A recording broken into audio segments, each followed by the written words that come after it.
Good morning. Hello. We are packing for the tsunami.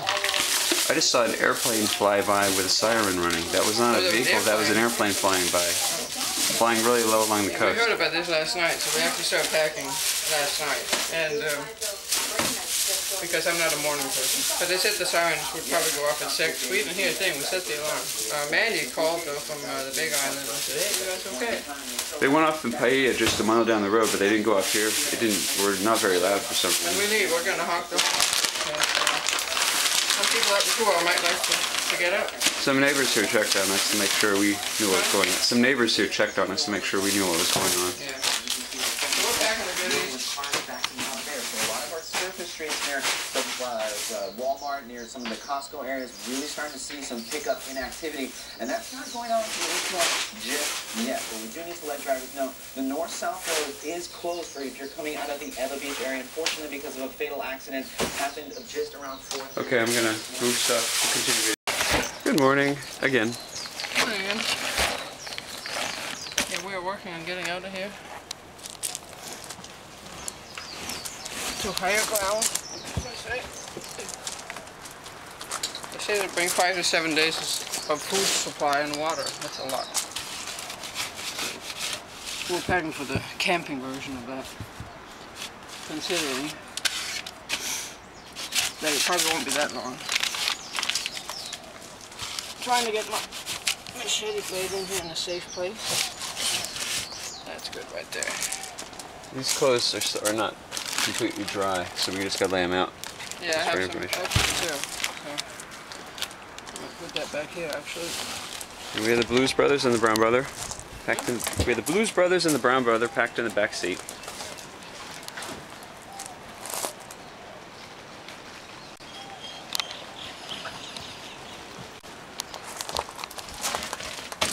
So anyway, the 8.8 off Chile, which really has me concerned about Rapa Nui, and Tahiti, which has much lower.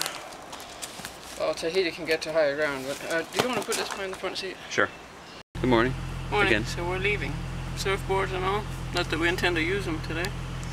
So there's an 8.8 off of Chile last night, and we happened to see that because I'm addicted to Farm Bill, and I was up, and we got looking at the Pacific Tsunami Warning Center and figured out they're probably going to run the sirens here at 6 o'clock. We haven't heard a siren though, and this is like 6:59. We're in Kuau. Apparently the sirens went off in Paia, down the road, but I didn't hear a damn thing out here, and I know what they sound like because we lived in Hilo for 6 weeks.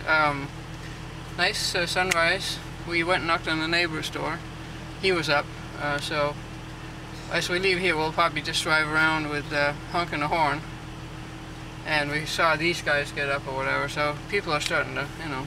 But we'll just honk the horn to kind of create a lot of noise in here, and then well, we'll head about up country for a nice little drive in the countryside, because again the beach is right down there. So we packed everything up since we're mobile. We just packed our stuff last night, which does not take long, and then out with crackers and water and juice and non-perishables, a can of coconut milk for whatever it's worth, depending. And if we make it out of here before we get knocked in the head by a coconut, then I guess we'll be okay. So, morning. So now we're going to honk the horn about 100 times around the neighborhood, and then we'll go. You don't get to do that very often on a Saturday. Good enough. We find ourselves at the gas station. The Shell station was already pretty backed up, so we headed down to Chevron here to fill up. We have a quarter tank, but again, that's something you kind of don't want to run out of gas. And we talked to the fire department on the way down. Again, the Kuau sirens did not go off. We heard nothing. And we know what they sound like from Hilo, so we stopped at the fire department. They were out hanging up or taking down the flags or whatever they were doing, and they're going to go around and blast their sirens down there now. But they'll certainly wake people up with their sirens. So then we're going to get some money at the ATM, and we have a whole case of water already, so I think we're okay. So we're just going to find an ATM and get that done before. And of course you don't take $1,000 bucks. You save so people can get stuff. So we're going to get a couple of hundred probably. And remember that we're we're in a civilized area with plenty of resources. Got greenbacks. See, when you live through the blackout in New York City, let alone 9/11, cash is king. If people didn't get money out during the blackout, the ATMs weren't working, cash is king. They couldn't even buy water and stuff. You know, you don't have to beg water off people in a situation like this. So, into the little snorkel wallet it goes, and off we are. People are certainly moving out. I mean, there's a certain... Oh shit. certain interesting buzz going on when Saturday morning that everybody's going to sleep in. Things start to pick up, like, with a little bit of a frenzy. You know, it's only 7 o'clock right now, so it's supposed to hit in 4 hours. But it's already... I can't imagine in 2 hours what this place is going to be like. Once the fire department's been around sending out messages, we saw a few people down by the Kuo Mart. One person's like, you know, there's a tsunami coming. And he's like, tsunami? What are you talking about? And so that stuff is still happening. So once everybody gets the clue, you know, it's going to be interesting. And I'm now going to leave because it looks like we're backing up traffic a little bit behind us here. So we'll get on the road. Tsunami waves wrap around islands. All shores are at risk no matter which direction they face. The trough of a tsunami wave may temporarily expose the sea floor, but the area will quickly flood again. Extremely strong and unusual near-shore currents can accompany a tsunami. Debris picked up and carried by a tsunami amplifies its destructive power.